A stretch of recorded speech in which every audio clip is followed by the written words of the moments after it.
지금은 Q 시대라고 말을 합니다. 퀴어션트. 제가 발음이 조금 안 좋아가지고요. IQ 들어보셨죠? 인텔리전스 퀴어션트. 지능 지수를 말합니다. 과거에는 이것으로 사람의 능력을 평가할 때가 있었어요. 저희 학교 다닐 때만 해도 공부 시간에 IQ 검사를 한 적이 있습니다. 그렇죠, 여러분들? 그래서 한 1이라도 더 올려보려고 막 외우고 그랬던 적이 있었는데 부질없던 생각이었던 것 같습니다. 그래도 2자리는 아니었던 게 감사하고요. 그 다음은 EQ라는 게 있습니다. EQ, Emotional Quotient라는 게 있습니다. 지능지수와는 질이 다른 지능으로 마음의 지능지수라고 할 수 있습니다. 그리고 또 MQ라는 게 있죠. Moral Quotient, 도덕지수라고 하는데 양심에 어긋나지 않게 행동하는 것을 말합니다. 쉽게 이야기하면 준법성이라 그럴까요? 그래서 부모가 굉장히 행동이 바르면 자녀들이 이 MQ가 올라가고, 부모가 약간 비양심적이면 자녀의 MQ는 떨어진다고 합니다. 그러니까 여러분들 잘 사세요. 자녀들 MQ를 올리려면 잘 사시기를 바랍니다. 최근에 또 새로운 단어가 나옵니다. NQ라는 게 있습니다.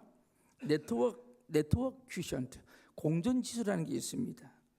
새로운 네트워크 사회에서 우리가 모두 함께 잘 살기 위해서 갖춰야 할 공존의 능력을 말합니다.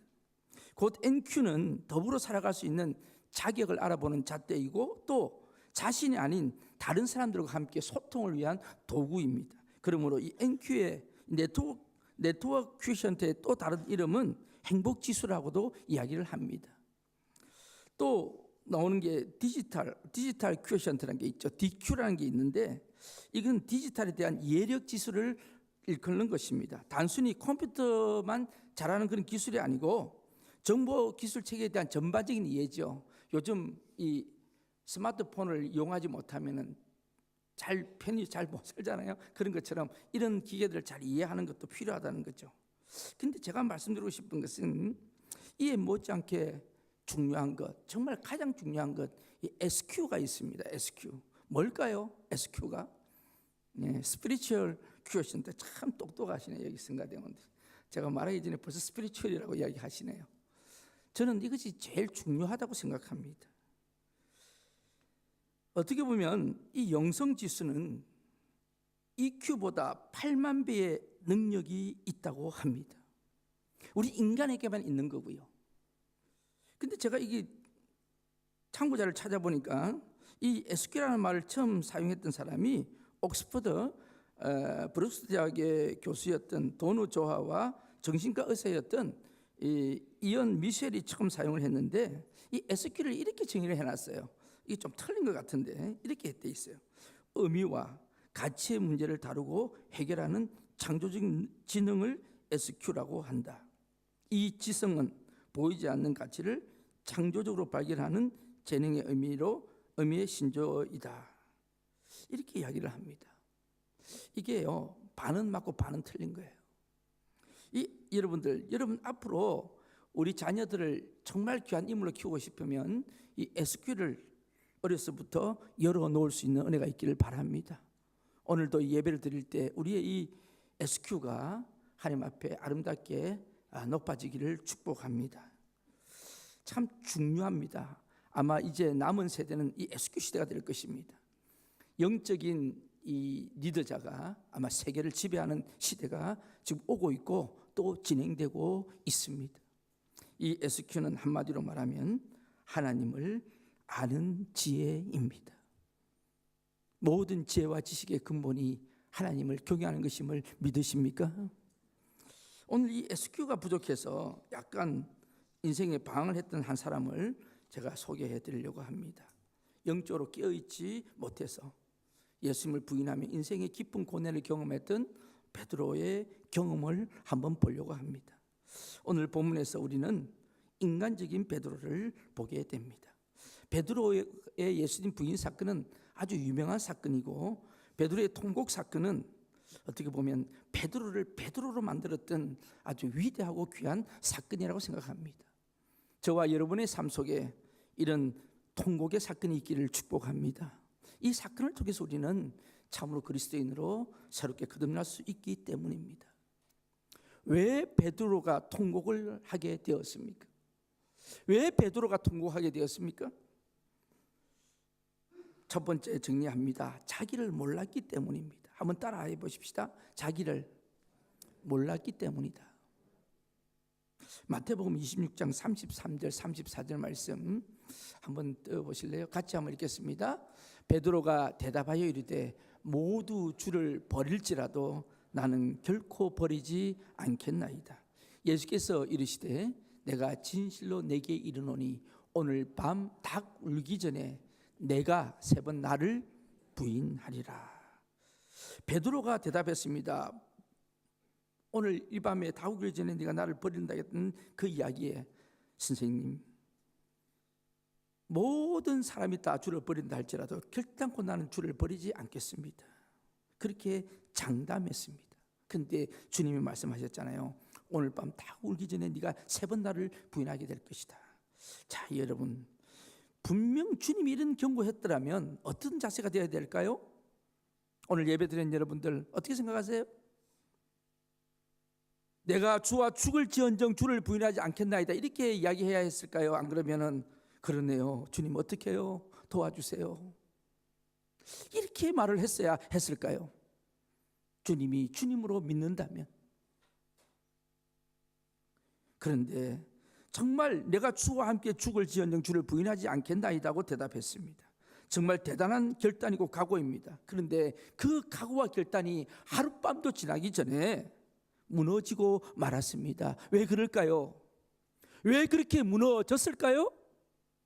베드로는 자기가 얼마나 연약한 존재인가를 믿지를 몰랐던 거죠. 자기 자신이 실패를 불러온 것입니다. 사랑하는 우리 주님의 교회 성도 여러분, 자기를 지나치게 과신하는 것을 조심하시기를 바랍니다. 왜요? 세상에서 참으로 믿지 못하는 것이 인간이고 그 중에서 가장 믿을 수 없는 존재가 자기 자신인 것을 아시기를 바랍니다. 여러분, 신앙은요 빨리 포기해야지 믿음이 생기는 겁니다. 여러분, 어떤 분은 담임 목사를 그렇게 믿더라고. 믿지 마세요. 목사를 믿지 마세요. 목사도 다 인간이고 죄인이고, 그러니까 빨리 실망할수록 괜찮습니다. 어떤 분 그래요. 다른 사람 몰라도 우리 목사는 믿었는데 그따구 소리 하지 마세요. 인간은 믿는 존재가 아니라 그랬잖아요. 인간은 무슨 존재예요? 사랑해주는 존재입니다. 오늘 우리 장로님 기도가 참 마음에 와닿았어요. 회개하면서 제가 기도를 아멘으로 받았습니다. 여러분, 우리 인간이요 얼마나 비열한 존재고 탐심이 많고 더러운 존재인가를 여러분 이걸 깨달을 때 하나님 앞에 바로 설 수 있는 줄로 압니다. 그래서 사도 바울은 이야기합니다. 고린도전서에서 그런즉 선줄로 생각하는 자는 넘어질까 조심하라. 이만하면 됐다 할 때 그때가 넘어질 때인 것을 아시길 바랍니다. 신앙에 있어서 최고의 중요한 것은 겸손입니다. 자신이 대단한 존재로 여겨지십니까? 내가 대단한 존재야. 그때 정신 똑바로 차리시기를 바랍니다. 그때가 자빠질 때입니다. 그때가 넘어질 때입니다. 내가 하나님 일을 한다고 생각되십니까? 내가 하나님 일을 다 한다고 생각하십니까? 우리 교회에서 조심하시기 바랍니다. 그때가 넘어질 때입니다. 내가 이룬 것이 아닙니다. 하나님이 이루신 것입니다. 내가 한 것은 아무것도 없습니다. 그래서 사도 바울의 고백이 우리의 입술에 늘 따라다녀야 합니다. 나의 나된 것은 하나님의 은혜입니다. 저는 그 찬양을 참 좋아합니다. 나의 나된 것은 다 하나님 은혜라. 여러분, 목사들이요 교인 숫자 좀 늘어나면 목이 뻣뻣해지고 힘줍니다. 뭐 잘났다고요. 제가 어떤 분을 봤어요. 대기업에 다니는, 제가 한국에 있을 때 대기업에 다니는 어떤 집사님이셨는데 자기는 이렇게 지방 회사들, 이렇게 작은 회사들, 중소기업들 다니면 그렇게 자기를 이렇게 받들어주고 했대요. 그래서 착각을 해버린 거예요. 자기가 이거 퇴직하고 회사를 세우면 잘 될 것 같아가지고. 근데 회사를 딱 간두고 자기 회사를 차렸더니 아무도 그들도 보지를 않더래. 왜 그랬을까요? 왜 그 사람을 대접했을까요?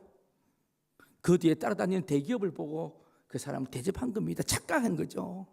여러분, 착각하지 마시기를 바랍니다. 우리 뒤에 예수 그리스도가 계셔서 사탄이 꼼짝 못한 거지, 우리 보고 사탄이 장난칩니다. 우리가 무서워서 그런 게 아니고 우리 속에 있는 예수 그리스도를 때문에 사탄이 두려워하고 있는 줄로 믿습니다. 우리가 이거 깨닫지 못하면요 그냥 자빠지고 마는 거죠. 베드로는 자기가 얼마든지 주님을 위해 죽을 수 있다고 생각했습니다. 그런데 저는 그 당시에 그 마음은 거짓이 아니었다고 생각해요. 그만큼 베드로는 주님을 사랑했어요. 맞아요. 그런데 나라는 존재가 어떤 존재인가를 몰랐던 거죠. 여러분, 주님의 은혜가 없으면 아무것도 할 수 없다는 존재인 것을 믿으시기를 바랍니다. 오늘도 주님이 우리 손 붙잡아 주지 아니하면 이 자리에도 있을 수 없는 존재인 것을 아시기를 바랍니다.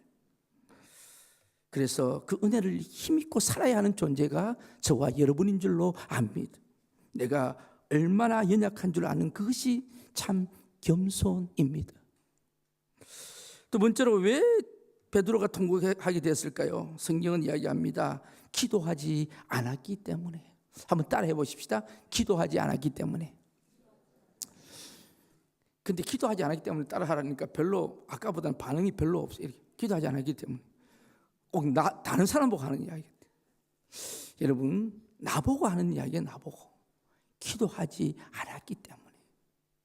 꼭 설교 말씀 들을 때요 이런 분들이 계세요. 오늘 이거 아무기 집사님 들어야 되는데 왜 안 보이지?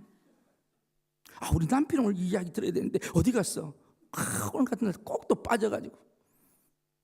그게 교만인 걸 아십니까? 그게 교만이에요. 여러분, 말씀은 나에게 주시는 말씀이에요. 내가 받아야지 그 말씀이 흘러가는 겁니다. 다시 한번 따라해 보십시다. 기도하지 않았기 때문에. 조금 자세가 달라졌어요. 자, 마태복음, 제 이야기가 아니잖아요. 주님의 말씀이거든요. 26장 40절, 41절. 아까 우리 정준사님이 75장이라 해서 내가 깜짝 놀랐어. 마태복음 75장이 없는데. 자, 26장 40절, 41절. 우리 같이 한번 읽겠습니다. 제자들에게 오사 그 자는 것을 보시고 베드로에게 말씀하시되 너희가 나와 함께 한 시간도 이렇게 깨어 있을 수 없더냐. 41절입니다. 시험에 들지 않게 깨어 기도하라. 마음에는 원으로되 육신이 약하도다 하시고. 아멘. 예수님은 제자들이 정말 기도해야 할 때 기도하기를 원하셨습니다. 그런데 제자들은 기도해야 할 때 기도하지를 안 했습니다. 아니, 못했습니다. 왜요? 그때 베드로는 정말 피곤했습니다. 기도 못한 이유가 있었습니다. 그러나 기도할 때는 아무리 피곤하고 힘들어도 기도해야 합니다. 주님이 기도하라고 그토록 간곡하게 부탁을 했는데도 그는 기도를 하지 못했습니다. 그는 결정적일 때 실패합니다.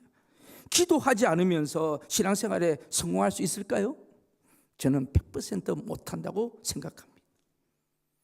신앙은 기도고 기도는 신앙입니다. 왜 우리는 기도를 안 하는 것일까요? 왜 기도 안 할까요? 한번 새겨 들어보세요. 기도의 중요성을 모르기 때문에 그렇습니다. 그래서 기도가 우리 삶 속에서 우선순위에서 밀리기 때문입니다. 왜요? 일은 내가 하는 것이지 기도가 하는 것이 아니라는 생각 때문이죠. 교회에서도요, 뭐를 할 때 기도는 하지 않고 자꾸 일을 하려고 합니다. 일을. 그러니까 그 문제가 생길 수밖에 없는 거죠. 여러분, 기도보다 앞서가지 않기를 축복합니다. 기도보다. 그래서 항상 무슨 일이 있을 때 주님 어떻게 할까요? 그렇게 해놓고 움직일 수 있는 은혜가 있기를 축복합니다. 기도는 시간 있을 때나 하는 것으로 알기 때문에 그렇습니다. 기도는 시간 있는 사람들이 하는 거야. 나 지금 바빠. 얼마나 바쁜지 몰라. 그러나 여러분, 기도는 문제를 해결하는 능력이 있는 것이고, 기도는 하나님을 움직이고 환경을 변하게 만드는 능력이 있음을 믿으셔야 합니다. 켈빈은 그런 이야기를 했어요. 기도가 뭐냐? 아주 재미난 표현을 했어요. 저수지에서 가정으로 우리가 물을 끌어올려면 파이프를 묻어야 됩니다. 그렇죠? 파이프를 묻어야 물이 나올 거 아닙니까? 그 파이프가 기도라고 그랬어요. 그 파이프가. 여러분, 그 파이프에 녹이 슬면 녹물이 나오고요, 그 파이프가 깨끗하면 깨끗한 물이 나오는 겁니다. 저수지 자체 물은 더럽지가 않아요. 깨끗해요. 성은 운반이라는 말씀이 있습니다. 우리 신학교 다닐 때 교수님이 늘 우리한테 하시단 말이에요. 너희들은, 당신네들은 성은 운반자가 된다. 거룩한 말씀을 운반하는 자가 돼야 된다. 그런데 그 운반하는 사람이 더러우면 거기서 더러운 물이 나올 수밖에 없는 거죠. 그래서 우리가 항상 기도해야 할 이유인 줄로 압니다. 시험에 들지 않게 깨어 기도하라는 이 말씀을 뒤집어 생각하면, 기도하면 시험에 들지도 않고 설사 시험에 들어도 이길 능력이 있다는 말씀입니다. 기도하는 한 사람이 일하는 10사람을 당합니다. 기도하는 한 사람이 국가를 지키고 나라를 구하는 것입니다. 여러분, 가나안 농문학교를 만들으셨던 그 김용기 장로님, 거기 김용기 장로님 유명한 말씀하셨어요. 대한민국이여, 걱정하지 마세요. 내가 우리나라를 위해서 기도하고 있습니다. 얼마나 멋진 이야기인지 몰라요. 오늘 저와 여러분, 내가 기도하기 때문에 오늘 우리 존재가 있게 된 줄로 믿으시길 바랍니다. 세 번째는 혈기예요. 혈기. 이 베드로가 자다가 일어나가지고 보니까 자기 선생님이 잡혀가거든요. 요한복음 18장 17절에는 정확하게 그 사람 이름까지 나와 있어요. 이에 시몬 베드로가 금을 가졌는데 이것을 빼어 대제사장의 종을 쳐서 오른편 귀를 베어버리니 그 종의 이름이 말고라. 분명히 이름이 나와 있어요. 자다가 일어나가지고요, 칼을 가지고 자기 선생님 잡혀가니까 쳤는데요, 귀를 잘라버렸어요. 귀를. 저는 그 상황을 봅니다. 베드로가 칼질을 잘해가지고 귀만 자른 게 아니고 죽이려고 했는데 피하다 보니까 귀가 잘린 거예요. 베드로가 뭐 언제 이거 연습해봤겠어요? 베드로는 사심이나 뜯은 사람이에요. 사심이 칼 정도는 이렇게 할 줄 몰라도 칼싸움은 못하는 사람이에요. 근데 죽이려고 머리를 쳤는데 살려고 피하다 보니까 귀가 잘린 거죠. 여러분, 이거는 혈기고요, 살인미수입니다. 공무집행방해죄입니다. 그리고 다행히 예수님이 그 말고의 귀를 붙여줬기 다행이지, 그거 만약에 안 붙여줬더라면 자기 귀도 잘렸을 확률이 굉장히 많지 않습니까? 근데 여러분, 이 사건 때문에 베드로는 대제사장 집에 당당하게 들어갈 수도 없었습니다. 결국은 그래서 뒤쪽으로 조용히 들어갈 수밖에 없었던 거죠. 자, 오늘 본문으로 한번 들어가 볼게요. 69절 말씀입니다. 69절 말씀 우리 같이 한번 읽겠습니다. 베드로가 바깥들에 앉았더니 한 유종이 나와 이르되 너도 갈릴리 사람 예수와 함께 있었도다 하거늘. 여기서 여러분, 우리가 두 가지를 생각해 볼 수 있는데, 첫 번째는 베드로가 대제사장 가야바의 집 뜰까지 오게 되었다는 사실입니다. 그곳은 베드로가 가기를 원하지 않았던 장소입니다. 그렇죠? 베드로가 그곳에 가고 싶었겠어요? 근데 왜 갔을까요? 그래도 의리가 있는데 이러면서 간 거죠. 그래도 주님, 내가 죽을지언정, 그렇게 했던 말이 있어가지고 할 수 없이 뒤에서 멀찍이 따라갔던 거죠. 여러분, 가끔 우리는 원하지 않는 상황에 빠지게 될 때가 있습니다. 그리고 한참 원하지 않는 사람을 만나게 될 때도 있고 원하지 않는 문제 속에 들어갈 때가 있습니다. 그렇지 않나요? 그럴 때 어떻게 합니까? 한참 고생하고 난 뒤에 이런 말 하죠. 내가 어째서 여기까지 와서 이런 수모를 당하는가, 그렇게 후회할 때가 꽤 있지 않습니까? 어떤, 예를 들면 도박을 시작하려고 한 건 아닌데 그냥 장난삼아 한번 해봤는데 그게 집도 날리고 온 인생을 날리게 되더라는 거죠. 그저 술 한 잔 먹었는데, 근데 아무것도 아닌데 그저 술 한 잔 먹었는데 그 술 한 잔 때문에 내 인생을 패가망신시키는 일이 있었지 않습니까? 여러분, 베드로는 대제사장 가야바의 집 바깥들까지 오게 되었습니다. 인간적인 신앙은 우리를 원하지 않는 상황으로 몰아갑니다. 예수님이 재판이 벌어지는 그날 밤에 종들과 베드로가 모닥불을 피워놓고 함께 불을 쬐고 있었다 그랬습니다. 그리고 그곳에서 베드로는 여종에게 큰 수모를 당하게 됩니다.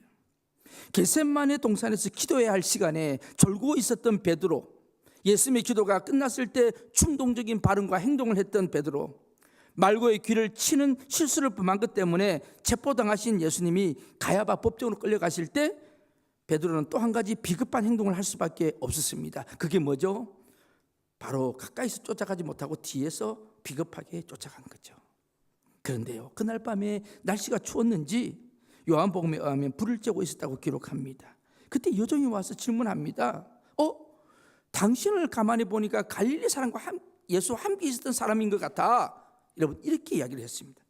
그 순간에 베드로는 굉장히 당황했어요. 자, 70절 말씀 우리 같이 한번 확인하겠습니다. 70절 말씀으로 같이 확인하겠습니다. 베드로가 모든 사람 앞에서 부인하여 이르되 나는 내가 무슨 말을 하는지 알지 못하겠노라 하며, 베드로는 모든 사람 앞에서 대답해버리고 말았어요. 그 여종에게 몇 마디 답변할 수 있었는데 여종의 질문이 너무 당황스럽고 고통스러운 나머지 많은 사람에게 그냥 자기도 모르게 공개적으로 이야기했습니다. 뭐라고요? 나는 예수를 모른다고요. 그런데 여러분, 정말 어떻게 베드로가 예수님의 수제자라는 걸 다 알고 있는데 어떻게 자기가 예수를 모른다고 그렇게 했습니까? 어떻게 그렇게 말할 수 있습니까? 그러나 그는 거짓말을 하려고 했던 건 아닌 것 같습니다. 근데 순간적으로 그냥 그렇게 충동으로 말해버리고 말한 것이죠. 이것이 바로 거듭나지 못한 신앙의 속성인 것을 아시기를 바랍니다. 인간적인 신앙은 사소한 것에서 무너집니다. 여러분 조심하세요. 정말 거듭나지 못하면은요, 흉내만 모양만 그리스도인들은요, 사소한 일에 무너진다. 사소한 일에 그냥 그 감정이 무너져요. 만약에 베드로가 조금 그냥 고문을 당한다든지 화형을 당하기 직전에 이런 말을 했으면 그래도 이해를 하죠. 얼마나 힘들었으면 그랬을까. 그렇잖아요, 여러분들. 그런데 이 베드로가 지금 부인한 것이 어느 순간입니까? 조그만 여종 하나가요. 그것도 당신 보니까 베드로가 예수와 같이 있었던 사람 같은데 이렇게 추측성 발언을 했는데 거기서 그냥 모든 사람 앞에서 부인하는 실수를 범하고 말았던 거죠. 그런데 여러분, 상황은 여기서 끝나지 않았어요. 위기 상황이라는 것은 언제나 한 번으로 끝나지 않고 계속 반복됩니다. 자, 71절 말씀으로 갑니다. 우리 같이 한번 읽겠습니다. 앞문까지 나아가니 다른 여종이 그를 보고 거기 있는 사람들에게 말하되 이 사람은 나사렛 예수와 함께 있었도다 하며, 베드로는 배신의 답변을 하고 너무 부끄러워가지고요, 지금 자기도 모르게 지금 이야기를 하고 난 뒤 부끄러워가지고 지금 도망가고 있는 중이에요. 그런데 앞문으로 도망가려고 하는데 다른 여종이 베드로의 발목을 잡습니다. 근데 베드로 두 번째 대답을 한번 보세요. 72절입니다. 자, 우리 베드로 두 번째 대답 한번 같이 읽겠습니다. 베드로가 또 맹세하고 또 부인하여 이르되 나는 그 사람을 알지 못하노라 하더라. 첫 번째 대답에서는 단순히 부인했는데 두 번째 대답에서는 어떻게 했어요? 맹세하고. 그런데 문제는 여기서 끝나지 않습니다. 세 번째로 그 옆에 있는 사람이 또 다른 질문을 하게 되죠. 73절 말씀입니다. 자, 우리 같이 한번 봅시다. 뭐라고 물었는지 시작. 조금 후에 곁에 섰던 사람들이 나와 베드로에게 이르되 너도 진실로 그 도당이라 내 말소리가 너를 표명한다 하거늘. 이게 무슨 말이냐면 네 지금 말 사투리가 갈릴리 사투리다. 갈릴리 사투리. 사투리 들어보니까 그 사람 맞다. 같은 패거리다. 차라리 베드로가 침묵을 했더라면 이런 수모를 당하지 않았을 것입니다. 그가 입을 열었기 때문에 일이 더 꼬입니다. 일을 잘 마무리하려고 할수록 일이 더 꼬이는 경우가 바로 여기 있는 거죠. 여러분, 교회도요, 인간적인 방법으로 자꾸 하려고 하다 보면 더 꼬일 수밖에 없음을 아시기를 바랍니다. 그래서 인간적인 이 신앙이 일을 더 어렵게 만드는 겁니다. 그래서 그는 원하지 않는 기막힌 대답을 또 한번 하게 되죠. 자, 74절 말씀 우리 같이 한번 보겠습니다. 그가 저주하며 맹세하여 이르되 나는 그 사람을 알지 못하노라 하니 곧 닭이 울더라. 이번에는 뭐라고 이야기해요? 저주하며 맹세하여 이르되. 여러분, 이 단어가 보이십니까? 저는 이 단어를 보면서 가슴이 찌릿찌릿합니다. 처음에는 모든 사람 앞에서 부인했고, 두 번째는 뭐라고 했어요? 네? 맹세했고, 세 번째는요, 저주하며. 베드로의 세 번째 대답은 예수님을 간단하게 한마디로 모른다고 부인한 것이 아니고 저주하며 맹세하여 모른다고 했습니다. 아무리 몰라도 저주까지 할 필요가 있었을까요? 베드로가 정말 예수님을 저주했을까요? 베드로가 맹세하면 모른다고 할 만한 그런 상황이었을까요? 아니잖아요. 베드로의 진심이 아니었을 것입니다. 그런데 그렇게 말을 해버리고 만 것입니다. 이것이 인간적인 신앙이고 거듭나지 못한 신앙입니다. 그러한 신앙이 내가 원하지 않는 말을 하게 되고 또 원하지 않는 행동을 하게 되고 결국 원하지 않는 결과로 가게 되는 거죠. 그런데 여러분, 베드로만 이런 실수를 할까요? 베드로만 이런 말을 할까요? 우리 모두는 이런 실수를 합니다. 그것이 인간입니다. 여러분, 아무리 똑똑하고 훈련이 잘 되어 있고 지성적이고 의지적이라 할지라도 인간은 누구나 이런 실수와 자기 절망을 경험하게 되는 것입니다. 자신에게 절망했을 때 사람은 갈 길이 없게 되는 겁니다. 다른 사람한테 실망하는 것을 그냥 안 보면 되는데 나한테 실망하게 되면 그냥 그 길로 끝나는 겁니다. 그렇다면 참된 신앙이 뭘까요? 우리는 인간의 이 껍질을 벗을 수 있는 그런 경험을 해야 할 줄로 압니다. 이것을 우리는 거듭났다는 말을 하게 되는 겁니다. 오늘 이 베드로의 통곡 순간이 바로 거듭나는 순간이었기 때문에 바로 오늘 베드로의 통곡은 저와 여러분에게 놀라운 축복의 시간이 될 줄로 믿습니다. 베드로는 더 이상 어찌할 수 없는 절망적인 상황에 빠지게 되었습니다. 바로 그 순간에 어디선가 새벽 다구는 소리가, 다구름 소리가 들리기를 시작합니다. 이것은 기막힌 하나님의 계획과 섭리였던 것입니다. 아주 절묘한 순간입니다. 여러분, 닭이 울었다고 하는 것은 하나님이 닭을 사용하셔서 자신의 메시지를 전하셨다는 뜻입니다. 하나님은 환경을 사용하셔서 여러 가지 우리에게 말씀하십니다. 오늘 이 아침에도 여러분, 하나님이 여러분 환경을 묘하게 만드십니까? 한번 무릎 꿇을 수 있는 시간이 있었으면 좋겠어요. 하나님 왜 이러세요? 하나님 왜 이래요? 왜 이렇게 환경이 이렇게 되죠? 하나님의 메시지일 수가 있다는 것을 아시기를 바랍니다. 오늘 난데없이 왜 뜬구름 없이 조 목사님 오셔서 이 말씀을 하십니까? 왜 저 말씀 때문에 내 가슴이 지금 자꾸 곤두박질 칠까요? 왜요? 하나님의 음성일 수가 있다는 것입니다. 또 하나 닭이 울었다는 것은요, 전날 밤에 예수님이 말씀하셨던 예언의 성취를 의미합니다.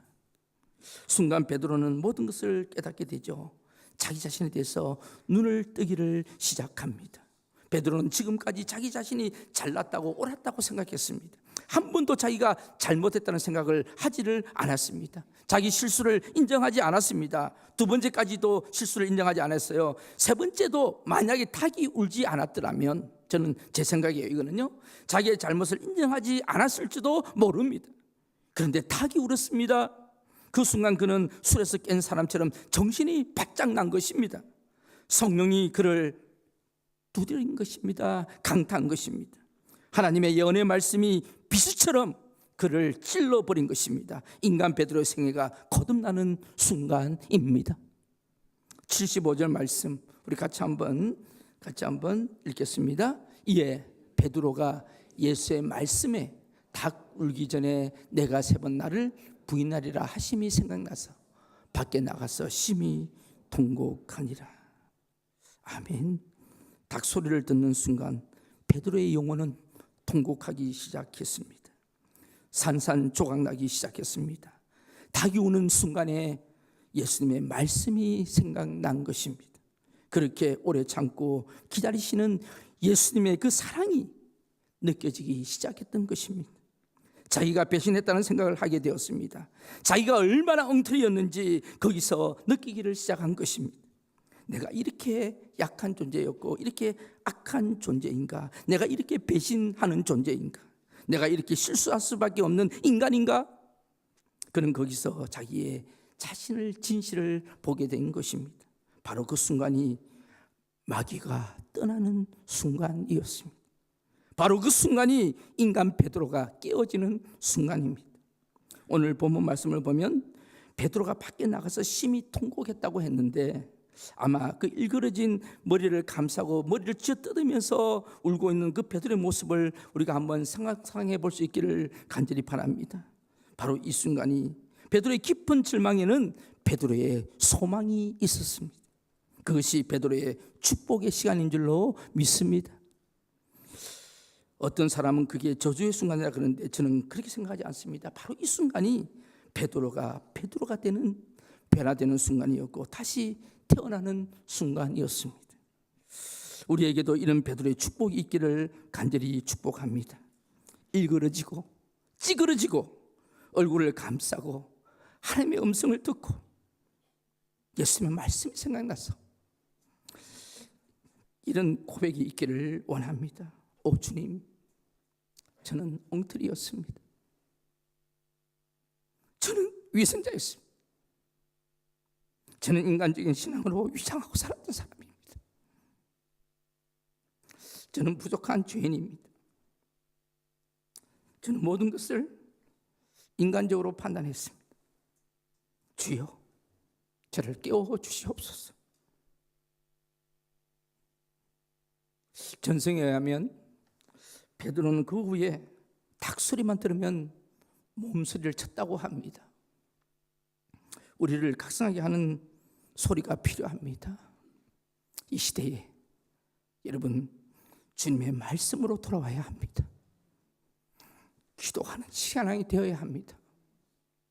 우리가 뭔가 잘난 것 같아도 잘난 것 하나도 없습니다.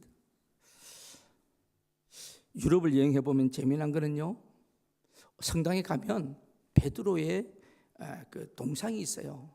성당 같은 데 가보면, 그죠? 그런데 참 재미난 거는 베드로가 이렇게 쳐다보는데 그 보면 그 성당 꼭대기에 닭 대가리를 딱 세워놨어요. 여러분 보셨어요? 참 잔인하다. 베드로가 이렇게 다 보고 있는데 그 성당 꼭대기에 닭 머리를 쫙 세워놨어요. 저는 그거 보면서 굉장한 것이 생각이 납니다. 저게 무슨 연출이냐, 저 상황이. 우리의 영혼을 깨우는 소리, 나를 보게 하는 소리, 하나님의 말씀, 하나님의 음성이 필요한 시대가 된 줄로 믿습니다. 아마 베드로는 그래서 영원히 아마 멕시칸 치킨은 생각지도 않았을 겁니다. 아마 그 치킨, 후라이드 치킨만 나오면 그냥 정신이 번쩍 들었을 것입니다. 그런데요, 제가 결론적으로 베드로가 통곡하며 다시 일어설 수 있었던 비밀이 무엇이었을까? 여러분, 베드로가 이렇게 통곡하며 일어날 수 있었던 게 물론 주님의 말씀 때문이 제일 중요하고, 두 번째는요, 누가복음 22장 31절 32절에 그 대답이 있습니다. 누가복음 22장 31절 32절 한번 볼까요? 같이 한번 읽겠습니다. 시몬아, 시몬아 보라, 사탄이 너희를 밀가부르듯 하려고 요구하였으나 그러나 내가 너를 위하여 내 믿음이 떨어지지 않기를 기도하였노니 너는 돌이킨 후에 내 형제를 굳게 하라. 내가 너를 위하여 믿음이 떨어지지 않기를 기도하였노니 누가요? 주님이요. 저는 이 말씀을 보면서 그랬습니다. 내가 너를 위하여 내 믿음이 떨어지지 않기를 기도하였노니. 할렐루야. 오늘 아침에 주님의 음성으로 레마의 말씀으로 들려지기를 원합니다. 내가 너를 위하여 내 믿음이 떨어지지 않기를 기도했다. 누가요? 주님이 기도하셨습니다. 베드로가 잘나서 회개한 게 아니고요, 주님이 기도하셨기 때문에. 그러기에 베드로의 성공은 베드로 능력이 아니라 전적으로 주님의 중보 기도 때문입니다. 마찬가지입니다.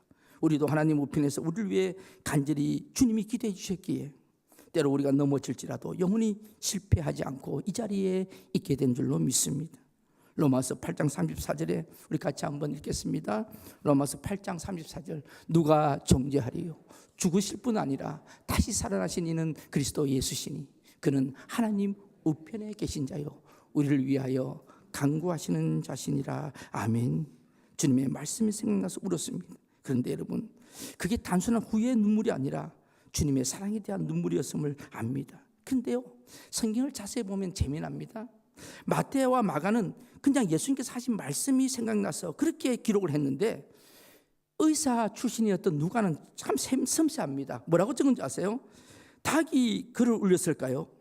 베드로의 통곡은 단순히 다구름 소리가 아니라는 거예요. 바로 뭐였을까요? 비밀이 누가복음 22장 61절 62절에 있습니다. 같이 한번 볼까요? 같이 읽겠습니다. 주께서 돌이켜 누구를 봐요? 자, 여러분, 주께서 돌이켜 베드로를 보시니, 저는 이 말씀에서 전율이 일어납니다. 예수님께서 베드로를 돌아보셨어요. 마지막 세 번째 부인하는 그 순간에 주님이 눈하고 베드로 눈이 서로 마주 본 거예요. 여러분, 한번 그 상황을 생각해 보세요. 나 맹세하고 저주하면서 나 저 사람 모른다 했는데 주님이 자기를 보는 거예요. 그 눈빛이 어떤 눈빛이었을까요? 그것은요, 꾸짖음의 눈이 아니었습니다. 그것은 안타까움의 눈이었을 것입니다. 그의 마음을 알아준다는 눈이었고, 주님이 그때 아마 말씀 안 하셨지만, 베드로야, 안다. 내가 너 마음 다 안다. 내 결단코 내가 너를 버리지 아니하노라.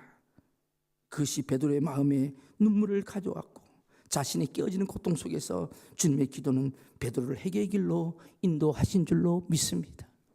여러분, 배너라는 영화를 보셨죠? 배너. 저는 배너라는 영화를, 저는 영화 한 번 보면 두 번은 잘 안 보는데 그 배너라는 영화를 세 번을 봤습니다. 처음에는 초등학교 때 아무것도 모르고 단체로 가서 봤고요. 그래서 막 말 경주하는 게 생각났고요. 두 번째는 이제 예수 처음 만나고 난 뒤에 그 영화를 보면서 한없이 울었던 적이 있고요. 그때는 그 십자가에서 달리시는 주님이 그렇게 또 멋있어서 울었고요. 마지막 목사가 되고 난 뒤 또 봤는데요. 그때는 제가 뭐를 본지 아십니까? 베너가 종으로 끌려갈 때, 그때 주님이 물을 들고 베너에게 물을 먹이는 모습이 나옵니다. 그때 베너가 주님의 얼굴을 쳐다봤습니다. 그리고 마지막 십자가에 달리실 때 베너가 주님이 십자가를 끌고 가실 때, 그때 막 넘어지고 자빠지실 때 그때 물을 드리고 싶어서 물을 드리는 그 장면이 나옵니다. 그 장면이 얼마나 감동스럽게 나오는지. 결국 물도 못 먹이고 물로 던져 차버리잖아요. 참 연출을 잘했다. 그리고 주님이 십자가 달리셨을 때 빛과 함께 회복되는 그 장면들, 어머니가 회복이 되고 자기 누이 동생이 회복되는 그 장면들을 보면서 제가 정말 이 작품은 하나님이 만드신 작품입니다. 여러분, 배너를 만들었던 원작자 류 웰레스라는 사람을 아시죠? 그 사람은 무신론자였습니다. 투스타 출신의 장군입니다. 문학가였습니다. 그 사람이 예수는 인간이라고 발견하기 위해서, 인간이라는 책을 쓰기 위해서, 그래서 어디를 갔냐면 프랑스의 파리 국립도서관을 갔어요. 여러분, 예수에 대해서 연구하려면 무슨 책을 봐야 되겠어요? 네? 성경 봐야죠. 그래서 성경을 펴놓고 예수는 인간이다. 여러분, 1장을 쓰고 2장을 쓰려 하는데 2장이 책 가기 전에 그분이 무릎 꿇고 기도합니다. 주님은 나의 주님이시고 하나님이십니다. 그리고 썼던 최초의 책이 바로 베너라고 하는 소설이죠. 오늘 여러분, 저와 여러분 삶 속에는 주님이 계십니다. 오늘 그 주님이 눈동자로 우리를 보고 계십니다. 그 피 묻은 손과 그 채찍을 맞으시면서 우리를 쳐다보고 계십니다. 요즘 저에게는 마태복음을 강의를 합니다. 이제 마지막 클라이막스를 지났습니다. 십자가에 달리는, 저는 걱정을 했어요. 성탄절에 십자가 설교할까 봐. 그런데 마침 일찍 끝났어요. 이제 다음 주에는 부활을 이야기할 겁니다. 가슴이 두근거려요. 여러분, 가슴이 두근거립니다. 주님의 십자가의 은혜가 저와 여러분 삶 속에 있으시기를 주님 이름으로 축복합니다. 아버지 하나님, 감사합니다. 저희들이 무엇이간데 이렇게 사랑해 주시고 오늘 베드로의 통곡을 통하여 저희를 바라보게 하셔서 감사합니다. 주님을 바라보는 은혜들이 있게 하옵소서. 주님 십자가가 얼마나 감사하고 귀한지 알게 하시고, 우리가 우리 삶 속에서 주님을 부인하며 살았던 모든 죄악들을 용서하여 주시고, 주님의 그 귀한 말씀 붙잡고 한 주간 승리하기를 원합니다. 오늘 이 아침에도 주님 앞에 여러 가지 기도 제목을 가지고 나온 분들이 있습니다. 육신의 약함 때문에, 또 여러 가지 말 못할 고민 때문에, 정말 여러 가지 인간관계 문제 때문에, 삶의 문제로, 자녀 문제로, 또한 여러 가지 물질의 문제로 사람한테 말 못하고 하나님 앞에 끙끙거리며 이 자리에 나온 분들이 있으십니까? 주님 붙잡아 주시옵소서. 우리 마음을 어루만져 주옵소서. 두려워하지 말라. 내가 너와 함께 함이니라. 놀라지 말라. 나는 너의 하나님이 됨이니라. 내가 너를 도와주리라. 내가 너를 붙잡아 주리라. 참으로 나의 오른손으로 너를 붙들리라. 주님의 음성 붙잡고 승리하며 일어나게 하옵소서. 하나님의 거룩하신 뜻이 이루어지게 하옵소서. 예수님 이름으로 축복하며 기도 올려옵나이다. 아멘.